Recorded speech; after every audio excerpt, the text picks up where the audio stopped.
Hello दोस्तों, स्वागत है आपका आपके अपने YouTube channel one step for education में। और आज हम बात करने वाले हैं जल यानी कि जल प्रदूषण। जैसा कि आपको एक प्रचलित कहावत तो पता ही होगी कि जल ही जीवन है, और ये भी नॉर्मली आपको पता होगा कि हमारी पूरी पृथ्वी का 70% जो भाग है वो जल, यहाँ तक कि हमारे शरीर का भी 70% भाग जल। तो कुल मिलाकर के हमारी पृथ्वी के लिए, हमारे शरीर के लिए जल एक बहुत ही उपयोगी घटक है, और इसके बगैर ना तो पृथ्वी का निर्माण हो सकता है और ना ही हमारे शरीर का। लेकिन फिर भी हम अपने क्रियाकलापों से इस जल को प्रदूषित करने में लगे हुए, और एक रास्ते से नहीं अनेक रास्तों से हम इस जल को प्रदूषित कर रहे हैं। अगर हम जल प्रदूषण की बात करें तो जल प्रदूषण जब हम करते हैं तो इससे निपटारे के लिए भी हमें हजारों करोड़ रुपए खर्च करने पड़ते हैं। दोस्तों, अगर हम समस्या उत्पन्न ही ना होने दें तो हमें निस्तारण ही नहीं करना पड़ेगा। आइए हम आज इस विषय पर थोड़ा डिटेल बात करते हैं और देखते हैं कि जल प्रदूषण क्या है। दोस्तों, हमारी पृथ्वी का 70% भाग जल है, और इसका ज्यादातर हिस्सा समुद्रों में या महासागरों में, लेकिन कुछ भाग हमारे यहाँ नदियों में, झरनों में और मीठी झीलों के रूप में उपस्थित है। इसका उपयोग हम अपने पीने के लिए, सिंचाई के लिए और अन्य कामों के लिए करते हैं। लेकिन जैसे जैसे समाज ने तरक्की की, नए नए रास्ते खोजे गए और हमने बड़े बड़े कारखाने लगा दिए। इन कारखानों का जो वेस्ट मटेरियल है उसे हमने क्या किया, नदियों में बहाना शुरू कर दिया। इसका परिणाम क्या हुआ कि हमारा जल प्रदूषित हुआ। ठीक इसी तरह से हमने रासायनिक खादों और कीटनाशकों की खोज की।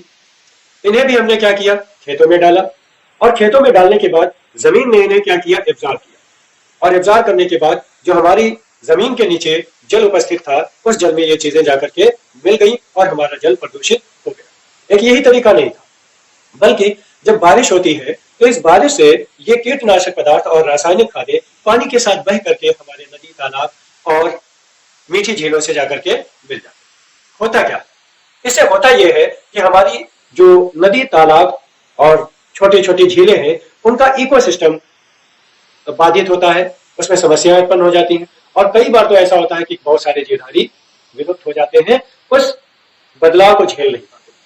ठीक इसी तरह से ग्रामीण क्षेत्रों की अगर बात की जाए तो वहां नहाने के लिए भी तालाबों का इस्तेमाल किया जाता है, कपड़े धुलने हैं तो तालाबों का इस्तेमाल किया जाएगा, यहाँ तक कि वो अपनी सारी जैविक क्रियाओं को करने के लिए, दैनिक क्रियाओं को करने के लिए किसी न किसी रूप में तालाब के पानी का इस्तेमाल करते हैं, और इस तरह से वो भी जल को प्रदूषित करते हैं। लेकिन इसका सबसे बड़ा काम, जो कारण है, वो है हमारा इंडस्ट्रियल वेस्ट मटेरियल, जिसे हम नदियों में, तालाबों में बड़ी मात्रा में बहा देते हैं, और ये जा करके हमारे महासागरों, हिंद महासागरों या दूसरी जगहों पर जाकर के जल को प्रदूषित करता है। एक ये, फिर दूसरा, आजकल जो आधुनिक जगत का जल प्रदूषण का एक और मेन कारण है वो है मरीज।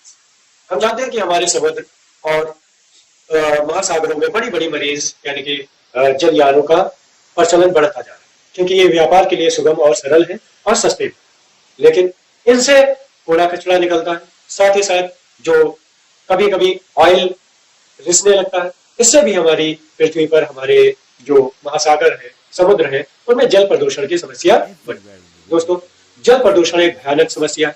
अगर इससे हम निपटने के रास्ते नहीं खोजेंगे और हम खुद अवेयर नहीं होंगे तो एक दिन ऐसा आएगा कि हमारी पृथ्वी पर जल तो बहुत होगा, लेकिन वो जल हमारे किसी भी काम का नहीं होगा, उल्टे वो हमारे विनाश का कारण बनेगा। दोस्तों, आपसे रिक्वेस्ट है कि आप जल को बचाएं भी और उसे प्रदूषित होने से भी रोकें, क्योंकि जल ही तो जीवन है।